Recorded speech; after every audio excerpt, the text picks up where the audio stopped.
Adaeze's secret pond. In the warm heart of Anambra, where the sun kissed the red earth and the air smelled of roasted maize and wood smoke, lived a girl whose name alone could make people smile. Her name was Adaeze. At 25 years old, Adaeze was the definition of breathtaking.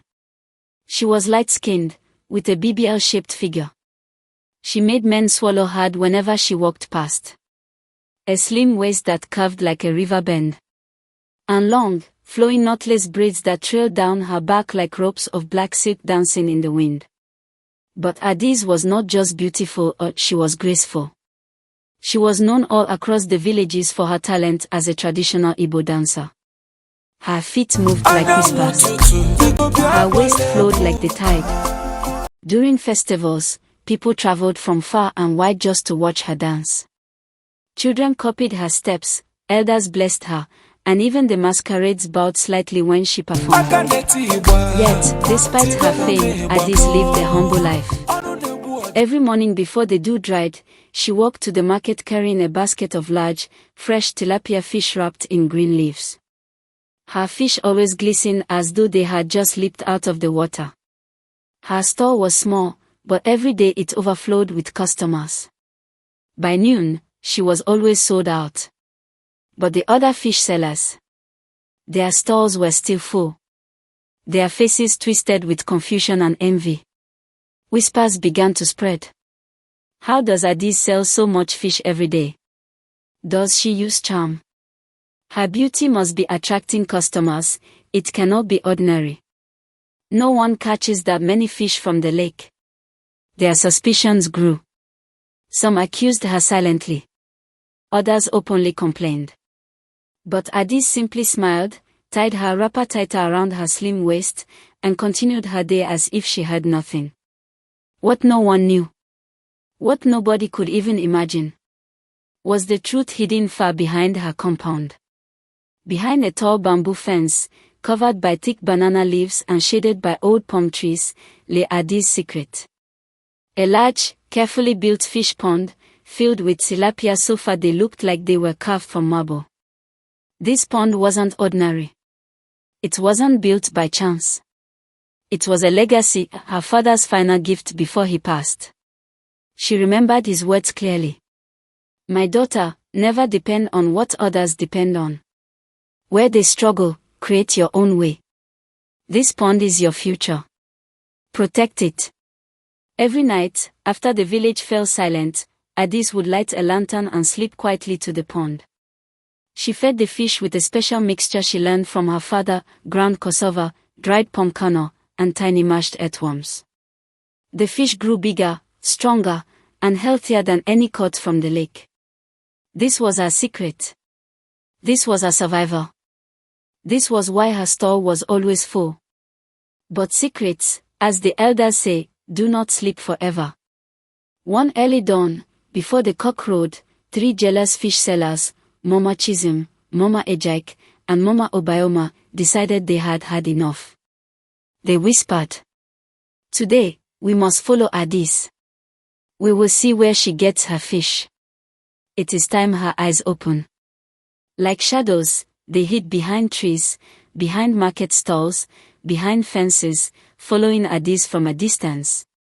She walked gracefully, unaware of the eyes trailing her. When she reached the back of her compound, she pushed aside the bamboo fence and stepped inside. The women crouched low, peeping through the leaves. And there it was. Their mouths dropped open. Their eyes stretched wide. A massive pond. Tilapia swimming everywhere. Water glistening like glass. Fish as big as plates. One of the women gasped loudly without meaning to. Adaeze froze. Slowly, she turned around, lantern glowing against her smooth skin. The 3 women stumbled into sight, embarrassed, scared, unsure of what she would do. But Adaeze did not shout. She did not chase them away. She simply smiled. A soft smile that made her dimples show. "Good morning," she said calmly. "You've been wondering where my fish come from. Now you know." The women stammered, ashamed. We thought, maybe, charms. We thought you bewitched the customers. We thought. Adaeze shook her head gently. No charm. No magic. Only hard work, and my father's wisdom. The women looked at the pond again, their jaws still dropped. You mean, you built this yourself? Mama Chisholm asked. My father taught me, Adaeze replied. And I can teach you too. The women looked at one another in shock. After all the gossip. After all the envy. She was still willing to help them. Adaeze nodded. Why should we fight? There is enough water for everyone. Enough fish for everyone. If I teach you, our village will grow. Our children will eat. We will all prosper. For the first time, the women's faces softened. From that day forward, Adaeze taught not just the three women, but anyone willing to learn. Together, they built small ponds behind their homes. They fed their fish, tended to them, learned new methods, and slowly the whole village transformed. The lake was no longer their only hope. The market grew richer. Families became stable. And Adaeze became a hero, not because of her beauty, but because of her heart. She continued dancing at festivals, her necklace braids swinging like silk threads caught in the wind. But now, when she danced, the applause was louder. People didn't just admire her, they respected her. She had proven that true beauty wasn't in her figure. Not in her waist. Not even in her famous braids.